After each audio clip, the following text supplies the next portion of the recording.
Hello, everybody. Welcome back to the L1 show. Today's February 28th, and I immediately forgot the categories. Wait, what? February is gone. It It's is. not cool. But it feels like spring, and maybe spring will be coming. We won't get a false spring this year. Feels a little schizophrenic. It doesn't feel like spring. Yeah. Today's spring. Today you're freezing your butt off. Today's spring. Today's freezing your butt off. All our daffodils have bloomed and are dying now because it's cold again. There's some parable there about going too early, Yeah. getting too eager. Yeah, I'm really fighting the urge to put more plants outside, but it's not time yet. Don't do it. It's like people who hoard animals, Krista. It's Just actually don't not get any more. good. Yeah. Your love is not good for them at all times. You have to I've temper that. wasted so many packets of kale trying to start them too early. Well, waste is a great lead in to our first story because, boy, was this a colossal waste. And I think it's pretty clear at this point it was a distraction, right? Otherwise, why 2 weeks afterward or 3 weeks or whatever it's been, my timeline's a little messed up, did we just like, nah, we don't need to do that. Don't worry about that. You know that thing that we told you was so important that we immediately spent millions of dollars to deal with? Don't worry about that anymore. It's over. U.S. ends its search Oh, for remnants of aerial objects shot down over Alaskan airspace and Lake Huron. stupid OBS. Hey, there it is. Now you guys can see it. It's fine. You can peek behind the curtain. It's all good. So, according to this, we didn't find anything, but according to the other one, there's some articles that say we didn't find anything, and there are other articles that say we found some debris and it's going to be analyzed, and we'll follow up and let you know. The debris was from I mean, there were multiple balloons. the first one. Yeah. Yeah, they found it for South Carolina. No, the little ones, the little tiny ones, the sedan-sized balloons. So they're like, we didn't find anything, or we found a little bit of stuff. We'll analyze it. I know there was one that was shot down. They said, I think, over like the Yukon, and they were like, it's in such a remote area, we don't know that we'll be able to find it because it was also like blizzarding.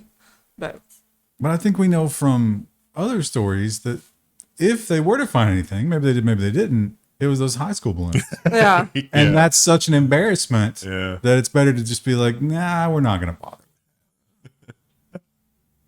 That was 2 missiles. Or the counterintelligence was so good that we were doing that. The most advanced spy balloon was shadowing the high school balloon. I mean, that would be the way to do it, right, Chad? I mean, or it was actually something really terrifying, and they're like, we do not want to send the people into a panic, so we're just not going to tell them anything. We're going to say it was nothing.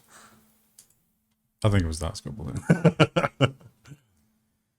And we have a lot of big tech government things that happened this last week, a lot of big Supreme Court stories. But first, let's talk about the FTC, who has now been supercharged and is really, really getting the green light to go after the technology companies. They feel the best way to do that is to bring in the insiders.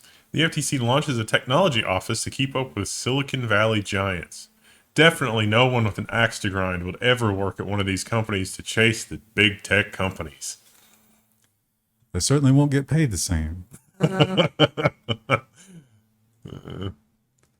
So they think that they admitted we don't understand all this stuff. It's moving very quickly. We need somebody in-house to advise us on that. I don't know if they'll have the best advisors. Yeah, well, yeah, your options are you get someone random, or you get someone who used to work at one of those companies and may have ties to it still. And it's like, that's kind of, The revolving door. yeah. The Supreme Court had a lot of rulings this week. Do we have a Supreme Court block? Because they're like, I don't know, technology. But you know what's not moving really fast? The Supreme Court. They're on a schedule. So we talked about this when it first happened. This was one of the, I love to put in the crazy arrest stories, the abuse of power stories. It seemed overwhelmingly obvious that it was an abuse of power. Yeah. And you would think that one of the courts would deal with that. But no, it's been kicked up. It's been denied every appeal until the grandest court of all. And unfortunately, The Supreme Court rejects Ohio man's bid to sue police over arrest for his Facebook parody. So he set up a webpage, which you should go read. It was actually really funny. There was a job posting. It was like, hey, the police department, we're hiring some people. Please, no minorities or black people. And it was like, oh, this is not obvious. This is a parody. That's why they arrested him and raided his house and put him in jail for 4 days. Well, how sad is it that we live in a world where it's not obvious that that's a parody? Well, according to the police, that's what they said. It's not obvious. Which it's like you're kind of telling on yourself a little bit, right? It's like, are you really that dumb? Yeah. Is that the defense here? But the But- Supreme Court doesn't want to hear it. Well, the Supreme Court wasn't really ruling on that. The Supreme Court was terrified because in order to approach this, they would have had to have actually ruled on qualified immunity. Yeah. And that's a big no-no in the political world. Even though we all know that it's garbage and shouldn't be how we live, no one will take on the police unions in politics. Now, something I don't understand, engagement challenge, if you know, they said that because the police engaged in this behavior, which wasn't specifically in case law that you're not supposed to behave in this manner, that's how they could have qualified immunity. But does the fact that this case now exists mean that when this exact scenario happens in the future, a second time, if you will, does that mean that the police should know better? So, like, if No, this, it means that they'll be free to do it. Yeah. This is not Either way, case law. that's a precedent. Yeah. so if this guy were to create another parody page and annoy them, they could still raid him and harass him and still have qualified immunity, because it seems like they shouldn't, because now Absolutely. there's case law. I agree with you, but But the case law goes the other way. Yeah, exactly. That's why. And police powers and the Supreme Court, it seems like they're always going to go one way on that, right? It doesn't have to be local police. It can be the highest police in the land. the U.S. Supreme Court snubs Wikipedia bid to challenge NSA surveillance. This was I'm glad that they're using the donation money for these things. It's good. It's good that we can have this transparency. It's like, I wonder if this was challenged by somebody that was surveilled. Wikipedia was in the Snowden leaks. They were surveilled for the IP addresses that were being used to do stuff, even though there's no suspicion of a crime or anything. It's like, we're collecting that data. Why don't we see if we can get something out of it? And the Supreme Court said, no, you can't do this. Which is interesting, though, because before the Snowden leaks, remember this case? The Supreme Court said you can't know that you're being spied on. Remember that? And then the Snowden leaks happened, and I said, well, now we know we're being spied on. And so this is the second time this has come up, and I said, oh, yeah. Just no. forget They- that that's happening. Now, they ruled on that you might know, but it's like fruit of the poisonous tree. You know because of the leak, and that means that you can't know. Mental gymnastics mean here that we're all doomed. Why is common sense so hard? And Article 230 was the big internet battle of, which year was that? The Trump years. And, Every year, probably forever. well, going forward, and they've always said, and they're not going to touch it. It's obviously a huge thing, but this one is basically that, but with a little bit more complexity to it. Google lawyer warns that the internet will be a horror show if it loses the landmark Supreme Court case. Well, the Supreme Court did say, hey, this is a job for Congress. We're not going to touch this one with a 10-foot pole, which is a little surprising. But the stuff that came out of the Supreme Court's opinions on this, because they still published opinions, was really interesting. One of them said, I'm really skeptical that the internet would be a horror show and implode if you lost Section 230, because the human trafficking thing already passed and nothing bad happened with the internet with that. And it's like, whoa. We've covered that on the Level 1 news before. The human trafficking thing definitely had some very serious, very negative side effects, like Backpage shut down, Craigslist classifieds went away, whole bunch of things like that because people didn't want liability. So the case here is that someone from France lost a loved one in a terrorist attack. Was it the bombing? The French terrorist attack. They argue that the people who killed them were radicalized by postings on, was it YouTube? Yeah, it was YouTube because it's Google. Yeah. And because the algorithm served it up to them because they were interested in that kind of material. Because the radicalization happened on YouTube, which ultimately it resulted in death, then Google should be held accountable for that. That's a lot of separation. Yeah. It was the algorithm here was also a big part of the question. It's like, does the algorithm promote this kind of material that it should know better? And that seemed to be what the Supreme Court people were arguing and saying, hey, we asked that this kind of content be banned. Section 230 says, has language in it that suggests some kind of content will be banned, but the Supreme Court said, this is too ambiguous. Congress is going to have to deal with this, which is probably not good in the long run. None of it's probably good in the long run because we have people that can't reason. And you guys remember the CHOP? What was it? I can't remember what the acronym actually stood for. CHOP. The CHOP was the autonomous zone in Seattle. Remember when they took over? Oh, Yeah. They took over Those like are some of the worst gardening plots I've ever seen. they took over a city block and locked it down. It was like, no police here. And it immediately became It's very lame. just murders and horror and rapes. And yeah, it didn't work out ultimately. But there were a lot of people in there, like the business owners, who were like, hey, my business has been put under siege. Why aren't you doing anything? And the cops are like, I don't know. Well, we wanted to find out what was going on. Like, how were those decisions reached? But unfortunately, we can't. Judge slaps sanctions on Seattle for deleting thousands of texts between top officials. We made backups. Then the backups were deleted. And then there were backups of the backups. Those went missing. We don't know what happened to those.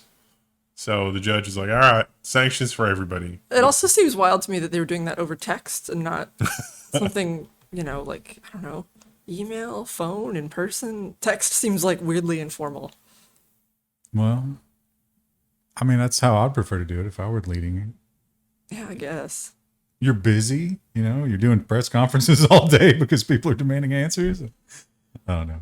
Anyway, we'll never know. I would think your email would be better for that, for It also- official correspondence. In hindsight, it also might be true that texts are the easiest ones to delete. Yeah. Yeah. They probably preferred that because it was unofficial. Doesn't the NSA have a copy of these? I mean, technically. Well, I don't know. They said it was on, I think, like a special server or something because it was government and they had more control over it, which was like, why are we giving them that? I mean, text messages aren't even encrypted. The provider definitely has a copy of those. Considering what we know now, how about we don't make that a possibility anymore? And as we've seen, the Supreme Court, they're not too interested in the privacy debate. They really don't want to get involved in that. They don't really care. They cared when their stuff, remember when their stuff got leaked? Yeah, they didn't like that. They cared suddenly, but now that doesn't seem to have bled over into the usual decisions. So what do? Well, it's the same as the right to repair. The states do it themselves. The raucous battle over Americans' online privacy is landing on states. So this is about state laws to keep data private. But none of these things protect your data as much as your VHS rental records. Those are protected with the force of law in a way that much of your other data is not. Doing that by state is maybe the stupidest way to possibly do it. But because well, they talk about here, and it's sort of kind of like a herd immunity thing where if enough states do it, it becomes impossible for them to change the products right, to make it unique, fit for each one, like California. So like they point out how if we go buy something, we look on the back, it's like, oh my God, this causes cancer. And you're like, what? And that's because of California. Right. But they're not going to make different bottles for California. So maybe it's good. Kentucky was on the list. Ours is not using the framework of the others, but it is. They said it was one of the best. Color me surprised. That rarity, huh? Yeah. That's because everybody in Kentucky is rightly scared to death of technology. Skeptical. Which, yeah, like 20 years ago, it's like, oh, come on, guys, like get with the program. And now it's like, maybe they were right. Maybe those hillbillies were right. Those hillbillies were oddly prescient. Yeah. I mean, there's a deep distrust of government in Eastern Kentucky. I appreciate that at least. And almost the exact same argument. If you can't do it at the federal level because there's too much lobbying power, you got to do it at the state level. 11 states consider right to repair for farming equipment. A lot of states really skeptical of the whole "the wheat threshers will eat children" argument from John Deere. But they were making that same argument here. It's like, Yeah. oh no, you might bypass the climate controls or put too much horsepower in it, and something bad's going to happen. I'm hoping we get an update on this soon. There's been quite a few articles about, please let us do right to repair for farm equipment. And no traction just yet. Well, the firmware here shows that you've bypassed the climate controls, but I see that you've modded a thing that every 3,000 miles it plants a pine tree. I guess that's okay. No, those are unregulated pine trees. They are, yeah. They get real salty. Well, so after the Dust Bowl, we actually started planting windbreaks like pine trees on the edges of fields. But now a lot of big farming companies are like, that's space we could be using for things like wheat. We should get rid of those. And so they're cutting them down. And now it's like, all our topsoil is blowing away. Why is that happening? It's almost like we can't remember. That's my favorite thing about that Clarkson Farm show is just he is continually smashing his face against new regulations. Yeah. He's like, okay, let's switch to cows. And they're like, oh, we can't have cows because they'll get tuberculosis from the badgers. And he was like, well, let's kill the badgers. No, we can't kill the badgers. It just goes on and on. Though in this case, like during the Dust Bowl, it was like, oh no, we have to do these windbreaks. That was a regulation. Now it's like, nah, just cut them down. There's nothing bad can happen there. It's the unintended consequences of government. And sometimes it takes 50 years. Yeah. But it's like, just stop. Just don't do things.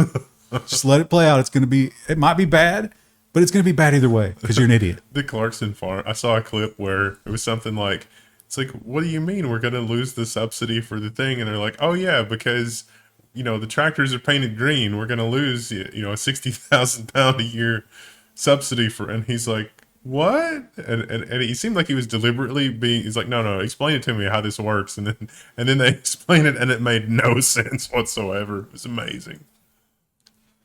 And Apple, as usual, here's a shocker. Sit down for this. Embroiled in a lawsuit. And here's another surprise. They might have stolen some technology. As usual, the governments tend to lean toward them when it comes to decision making. Biden won't stop a potential ban on importing Apple watches. Biden upheld an ITC ruling that sets a legal battle for Apple's Watch EKG feature, but don't expect the smartwatches to disappear just yet. So basically, they can still sell them while this is shaking out. But it does seem like they might have grabbed that feature from another technology company. I'm honestly like the transcripts from the Apple versus Qualcomm case, just so many bombshells in that. So many. And no one has really covered it. And of course, the AI saga. I didn't put this one in the AI section because it is about the US copyright system, but we all kind of know how they feel about AI generated anything. Reuters has the headline, AI created images lose US copyrights in test for new technology. So I'm getting these confused. This is the one where, yeah. So this girl used AI to create a graphic novel. So she created images and basically the text for the story. Like the whole thing was AI generated. She got a copyright on it. They granted it. And then they came back and they were like, oh, no. So the story is okay. The layout is okay. But the images themselves, she cannot own. Interesting. It's there is a historical precedent for this. I found out when we incorporated the United States, I guess, foreign authors did not enjoy copyright in the U.S. and that had an interesting effect because foreign works were basically free. Like you could import a book from France and translate it to U.S. A lot of foreign works supplanted the works from American authors. So it had exactly the opposite intended effect. And that's probably what's going to happen here. It's like, oh, we won't give copyright to AI works. And it's like AI works are going to take over the universe because no copyright. We have a story about that later. Yeah. And Texas is Texas got a huge windfall because of the energy prices and stuff like that. Like they made a ton of extra money. So it's, what are you going to do with it? Fix the grid? Who gets to decide? Not that. I have a feeling someone with the last name of Musk might have had some lobbying here. He might have, This story does have some of Elon's Musk on it, doesn't it? Oh, he might have done stank. some urging, might have promised a few things. Texas is planning to make a huge public investment in space. This article, buried in the middle, is apparently Texas is going to have $188 million budget surplus. And instead of doing something reasonable with that, they're going to make a huge investment in space. Did you enjoy the electrical grid malfunctions, the last year or 2 or 3 or 5? You might not get to watch those launches on TV because your power will be out. But you can step outside, assuming it's not freezing, and you can just see it in the sky. you won't be able to see the big sky in Texas anymore because of all the satellites, but think how cool that'll be for Musk. It's so absurd. Engagement challenge. I mean, do you live in Texas? Is it wrong of us to think of it like that? I mean, it's not necessarily a bad thing to invest some of that money in space, but like they have other fish to fry, it seems like. And they're just letting them rot in the sun. Maybe hire 3 or 4 guys to make sure that the promised upgrades to the electrical grid are actually happening. And the FCC is getting involved here. I mean, this is a good one, I guess, but I can't help but think of more important things the FCC could be looking into. This is a great lesson for you young lovers out there. Do not commingle your finances, first of all. Don't let one person be in charge of the accounts for anything, because something like your phone being on a family plan that's controlled by somebody else could be a tracking nightmare. FCC proposals require phone companies to help domestic violence survivors. Carriers would have to split family lines and hide calls to hotlines. So if your cell phone, it's like, here's your 70-page bill where everything's literally itemized and we charge you a few pennies for every little thing. Well, it turns out that if you're a, domestic violence person or the survivor of that, it can be a little unnerving. And if you're an instigator, you can use that, to attack somebody. It's like, oh, why are you calling your mom? I told you couldn't call your mom. Yeah, exactly. Or after you leave, your phone stops working. Right. And you can't do anything about it because your name's not on the account. So that's supposed to bypass all that. You can keep your number after you've been attacked or abused or whatever. Oh, we're not supposed to say that word anymore. That's the latest word you're not allowed to say. And we have just a little bit more of the FTX fallout. The SEC is continuing to find problems in that whole rat's nest.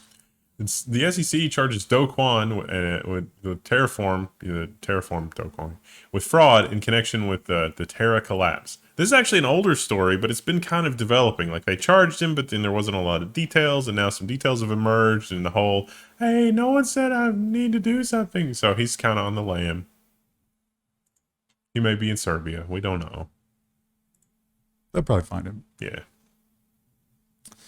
And the EU is making the argument that the poor telecom companies, man, those poor my heart guys, breaks for them. They need help because, what could they do other than give up their monopoly and let there be competition? Like, if it's so bad, why are you stopping all these other companies from doing it? Although in the EU, maybe that's not as bad, but here they use the same argument, so I'm assuming. Yeah. Reuters has the headline, EU riles big tech telecoms with telecoms network costs consultation.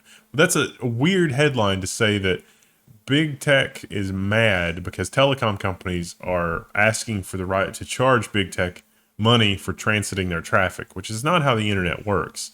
That's another way of saying net neutrality. And they want to throw it out the window. They do not like that.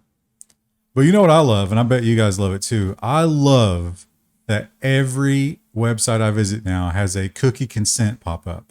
Oh my God, that's the greatest thing ever. And they usually make it hard to be like, no, you can't opt out on some of them. If I can't opt out, I just click off the site. I feel so much safer online now that they've instituted that. Brussels sets out to fix the GDPR. New law set to solve enforcement of the GDPR could open Pandora's box of lobbying and regulators infighting. So the reason the cookie pop-up exists like that is because some companies would use the fact that certain kinds of cookies you don't require consent or a pop-up depending on how they're used as a loophole. That's what they're trying to avoid. But the reality is it just makes the web less usable for us all. Maybe that's for the best. Maybe we should all go out and touch grass. But the way that they're claiming to fix it does not sound like it's going to fix anything. It sounds like it's going to give more power to the companies and probably undermine our data even worse. And over there in the EU, they are also constantly going after the big tech companies for this, that, and the other. It's usually just kind of a cookie cutter is like, oh, you did this wrong. You know you did it wrong. Here's the fine. But we do get some discovery from those cases. And in some cases, it's pretty telling what's actually going on behind the scenes. What a Brit watchdog redacted. Google gives Apple a cut of the Chrome iOS search revenue. So this is an interesting arrangement between Google and Apple, and I could see how they would want to keep it secret because, taken out of context, it looks like these two companies are working together to maintain a duopoly. Or taken in context. Really, there's no way you can't make that conclusion. Pretty much the only conclusion you can come to. But you think they would just do that? Just ruin lives of consumers? Listen, normies For won't their understand. profit? We're going to have to redact this because they're going to say we're doing collusion and all this stuff. And we would never do that for our profits. To me, now I'm a simple man, but to me, when you say to me, hey, we're not anti-competitive, and then some documents show that you're colluding not to compete. That seems weird, doesn't it? That's just, I can't get my head around it. Definitely not what it looks like. I mean, I guess I'm not as smart as those Google guys because I just can't I can't connect the dots there. And over in Spain, boy, did they make a mistake. You know, the old adage of measure twice and cut once? No one taught the Spanish leaders that important note. Spain officials quit over trains that were too wide for tunnels. Oh. But don't worry, the train company noticed that probably someone had made a mistake because the train company was familiar with building trains, and they said, "Hey, this train, it's pretty wide." And they're like, "Yeah." And it's like, "Is it going to be used in like the northern hills?" "Yeah." And it's like, "You know, the tunnels through the mountains in the northern hills aren't this wide, right?" And they said, "Huh?" Excuse me? You know, Excuse me, but in Spanish? if they did make those trains that were like too thick for the tunnels, it would have been a great crossover for like OnlyFans girls to sponsor them. It's like, oh, I have that problem too. Too thick. Everybody loves it.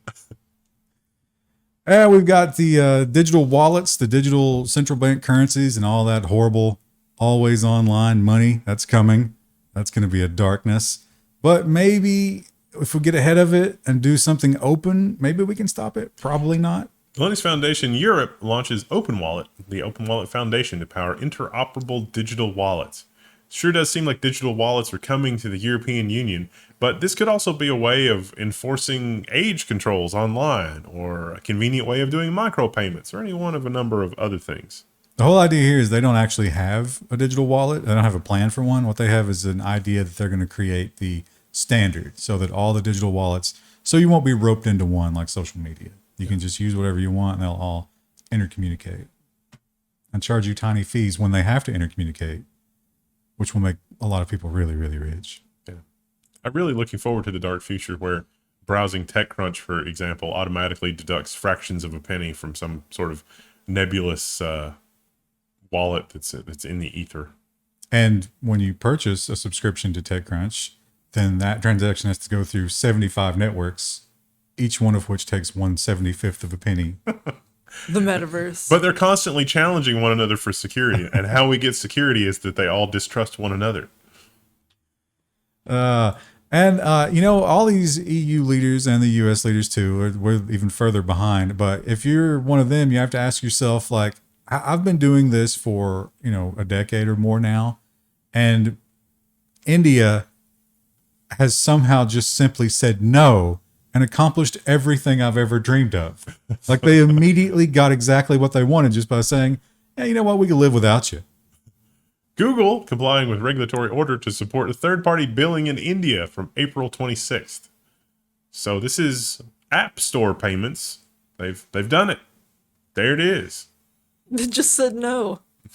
It's funny because we should have put a story in here about Canada, because if you do Google searches in Canada and you get a news story and the results, it's just like, oh, this is blocked because Canada. That's definitely in there. Oh, okay. And China has also kind of in a different way also said no, said we're not doing that. China tells big tech companies not to offer ChatGPT services.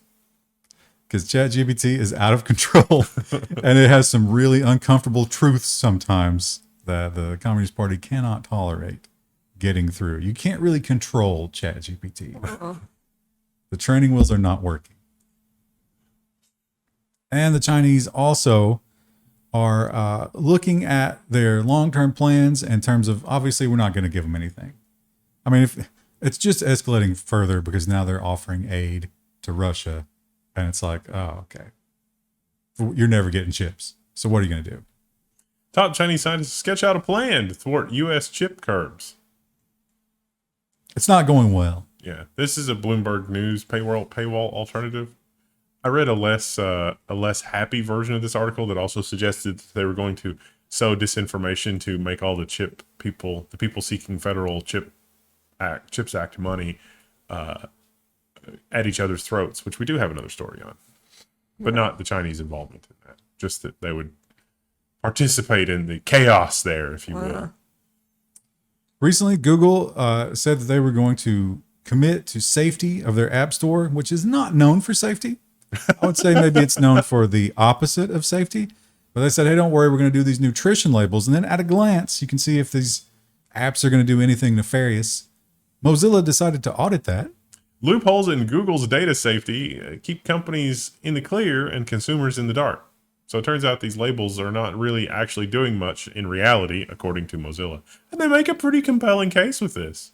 And they don't ever update them. Yeah. So you can get your app, you can get your label initially, and whatever minor tests they do, you can pass. Then you can do whatever you want. Well, it's, if you look at like a lot of apps, they'll have 5-star reviews at the start, pre-ad, and then they start getting worse and worse because they're like, this is just advertisements. How do I even use the app anymore? And you can't. So you're going to keep your same level of distrust for all app stores. Don't think that they're doing anything to fix that. It's still real bad. And the movie industry, every week we see the movie industry doing something worse. They are somewhat dying, I guess. They're losing their power, and they just want to lash out. They believe the pirates are responsible, not the garbage that they keep churning out, and the fact that there's no innovation, and the fact that it's all just woke nonsense at this Do point. you have any idea how much money we spent on Avatar? Why haven't you bought all the Avatar merchandise? Except Avatar, apparently people go to see it, which just... Yeah, but some of those people didn't pay for it, and they are furious about that. So what do? They invade every aspect of our lives. Filmmakers request identities of Reddit users to aid in a piracy lawsuit.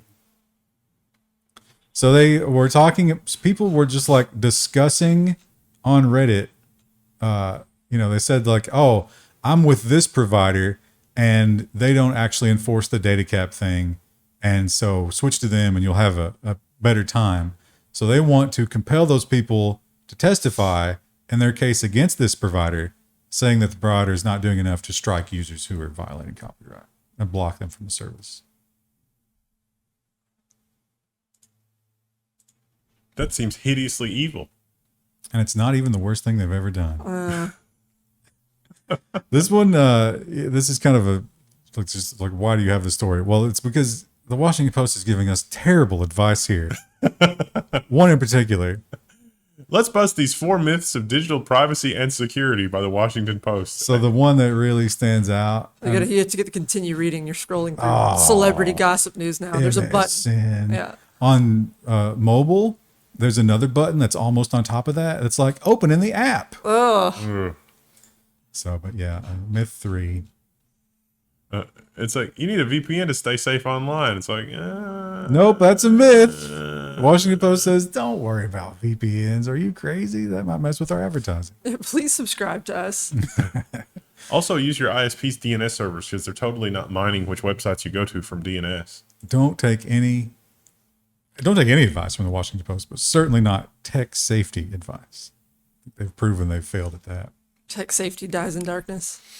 And when it comes to tech safety, one thing that we've learned is not very safe is the AirTag, because it can be used for a lot of nefarious purposes and has been. We have a lot of things. Well, Tile is a copycat product, and they say when they came out the gate, they were like, yeah, we're going to put safeguards in place there that's going to stop that. But a lot of their customers are like, I don't know, we kind of like it because we're using it for like security tags and stuff like that. They've made a weird carve out here. Tile adds undetectable anti-theft mode to tracking devices with a $1 million fine if used for stalking. That's weird. Terms of service, $1 million civil lawsuit. I would like to see that play out. Yeah. I think that the doctrine of first sale is probably going to defeat this. I mean, it's going to be illegal for other reasons. The stalking part will not, but this is like first sale. Come on. But well, how do you sell stalkerware while saying that you don't want stalkerware? Yeah. That's the answer right there. It's unenforceable threat. I'm pretty sure that we had similar things in the covers of books at the turn of the 20th century. It's like, hey, when you buy this book, you agree to blah, blah, blah. It's like, I didn't agree to that. I just bought a book. I mean, all software is like that. Yeah, it's kind of disgusting. And the Supreme Court that we have now is going to be like, yeah, you totally signed over your first kid. You're going to have to give the Microsoft Corporation, and it's totally owns your baby. I don't know what to tell you. Didn't you read the click agreement? It's like, thanks, Clarence. They don't want your baby. They just want your baby's data. Well, no, they definitely want your baby too. I signed away some of my rights for sure when I signed up for my Kroger rewards card. It's big savings, but and I knew I was giving something away for that, but I did that, probably like 15 years ago. Yeah, years and years ago. And I introduced that. They weren't doing this at that time. And I don't think they've notified me in the meantime that they've added to that. Forget milk and eggs. Supermarkets are having a fire sale on data about you. Basically, you wonder why, when you go through the checkout line and you scan your credit card and it's like, oh, here, have a coupon for a thing you buy every week. And it's like, wait. I was kind of surprised by this, that they were talking about Kroger specifically, because Kroger has a bit of had, I guess, a bit of a reputation among ad agencies that they could not get any data out of Kroger. Like Kroger always wanted to maintain control of their own data. Well, but now they've got a huge trove of data they couldn't get before, and now they want to sell it to them. It makes perfect sense. So they just run through all the things. Obviously, if you get your phone in your pocket, they know when you come in. They know if you use your card or your phone to pay. They know about you there. If you're online, it's everything. Purchase history, health information, because, hey, Kroger's got a pharmacy. Yeah. Now, and an actual doctor's office, too, in some of them. The other thing to keep in mind with this is that, like, the grocery store surveillance system is not like the old school closed circuit TV of yesteryear. There are at the very least, I'm not sure about Kroger, but there are at the very least pilot programs that use very high resolution cameras in an ungodly number of them to say this patron is looking at this product on this shelf and they lingered here for this long. And grocery chains are selling that to, Unilever and Kellogg's and, everybody else once they've collected that data. And sometimes it's anonymized, but it doesn't, not necessarily. They may be able to identify you by your car, by your license plate, by other information. You don't know the extent to which that data is being collected. And it's probably deeper than you realize. Oh, yeah. They just from what you buy, like they know what they expect you to buy. Like the personalized coupons. Yeah. It's like, yeah, okay, I do want this coupon. And this person buys yogurt every week. They're going to want a coupon for yogurt. So you do save a little money, but I like to believe, I used to like to believe that it's like, well, that doesn't really affect me because like, I'm not going to consume their advertising. I'm not going to be affected by their manipulations. But after all these years, I've learned it's like, oh, I am affected by that. Well, and especially for like grocery stores. You can't not shop for groceries. Yeah. You can't opt out of that. Well, I guess you could try to do it all yourself. That'd be a full-time job. Yeah. If you have literally anything else going on in your life, you're not going to be able to do it. We are only a blink of an eye away from a grocery company like Kroger firing up an AI to give you individualized recommendations. Like Amazon's wanting to get into that. They're for sure already doing that. Yeah. Well, a good one. I mean, imagine a good one where it pops up and it says, hey, I've got all these new options for things you can eat that don't include animal protein. Would you like to spend some money? And it's like, yes. Yes, I would like to spend some money. I bet you thought like yours is a curveball to it. Yeah. It's like, I don't know. It was like it changed abruptly. I was sure that he liked all of these things and now they're never being purchased. What is happening? He loved M&Ms. Why did he not buy any more M&Ms? That'd be funny if you got a letter and it's like, we think your identity's been stolen by a vegan. Buy one, get one free bags of M&Ms. They never do that. It's the algorithm running an experiment on me. Please eat the sugar again. Please take the sugar pills. That was the beginning of the security section. In case you didn't notice, that was the surveillance privacy portion of the security section. Only had one story this week. Well, let's move on to all the various hacks and leaks. 2 data centers used by major tech firms have been hacked. There's not a lot of details. This was in Hong Kong. It was, I can't remember the name, GDS Holdings and ST Telemedia Global Data Centers. But they do work for Amazon, Alibaba, Goldman Sachs, and Walmart. So all that data. Great. Yeah. And Coinbase has had a little hacking issue. Coinbase has some employees' information stolen by hackers. This could be prelude to something more sinister. Let's keep an eye on it over the next couple of weeks. They were SMS phished. One of the employees was. They got into the control panel. Ooh. Yeah. That's not great. Always a bad idea. Yeah, I feel like we're going to have a follow-up about that next week. And it's funny because now there's so much third party, there's so much supply chain, you know, like we always talk about the supply chain attacks, that when there's a giant breach, they're never even sure whose fault it is because the data is being copied so many times. Atlassian and Envoy briefly blame each other for a data breach. The real mascot of this show should just be the Spider-Man meme because it It is- seems it like it's comes up. relevant every week. Yeah, Yeah. Who was actually responsible? Did it say? I don't think they got to the bottom of it yet. Yeah, I know. It's just. It's just Let's agree not to blame each other Yeah. until we figure out who to blame. keep sending people back and forth until they get tired and go away. And GoDaddy, now a lot of the breaches this week were unique because they weren't just breaches, but they found out they were like, oh, they've been here for a long time. Yeah. It's like, oh, hackers stole source code and installed malware in a multi-year breach. Ugh. Well, this is not news to anybody that's ever used GoDaddy for hosting. Lots of weird, mysterious things have happened if you've used GoDaddy for hosting. And people don't even believe me. It's like, hey, something bad is eventually going to happen if you do this. I mean, it might not happen today or tomorrow, but it will happen eventually. It's like, let's just put our NAS naked on the internet. Okay, well, good luck with that. It might not be bad today or tomorrow, but it will be bad eventually. And these guys had a lot of self-control. So instead of like dumping the data or ransomwaring or whatever, they just very, very slowly identified a lot of domains that were dormant and changed the advertising pages from GoDaddy advertising pages to their own advertising pages. So that was the long con right there. And it worked for quite a while.